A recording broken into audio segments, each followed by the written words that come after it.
News 28 मराठीमध्ये आपले स्वागत आहे। आजच्या मोठ्या बातम्यांबद्दल बोलूया। 1.6 लाख शेतकरी, 10,000 शेतकरी गटांचा टप्पा पार। फार्मर कप 2026च्या नादाने महाराष्ट्रात घडतोय परिवर्तनाचा नवा अध्याय। गेल्या 4 महिन्यांत संपूर्ण महाराष्ट्र फार्मर कप 2026 अंतर्गत राज्यभर अत्यंत सखोल, कठोर आणि परिवर्तन घडवणारं निवासी प्रशिक्षण पार पडलं। हजारो शेतकरी शिकले, विचार बदलले, शेतीकडे पाहण्याची दृष्टी बदलली आणि आता फार्मर कप ही फक्त स्पर्धा राहिलेली नाही, ती बनली आहे महाराष्ट्रातील शेतकऱ्यांची एक मोठी लोकचळवळ। 9 मे पर्यंत राज्यातील 34 जिल्हे आणि 351 तालुक्यांमध्ये एकूण 10,128 शेतकरी गट आणि 1,66,490 शेतकरी या स्पर्धेत सहभागी झाले आहेत। म्हणजेच संपूर्ण महाराष्ट्रात गटशक्तीची ही ऊर्जा पोहोचली आहे आणि विशेष म्हणजे हा आकडा दररोज वाढत आहे।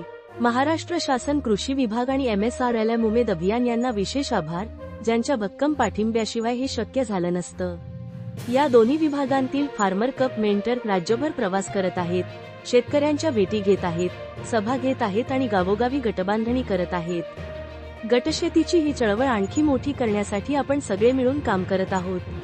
आता महाराष्ट्रात एकच नाद घुमतोय, आता थांबायचं नाही। इंडिया न्यूज 28 वैजापूर तालुका प्रतिनिधी अनिल सूर्यवंशीची रिपोर्ट।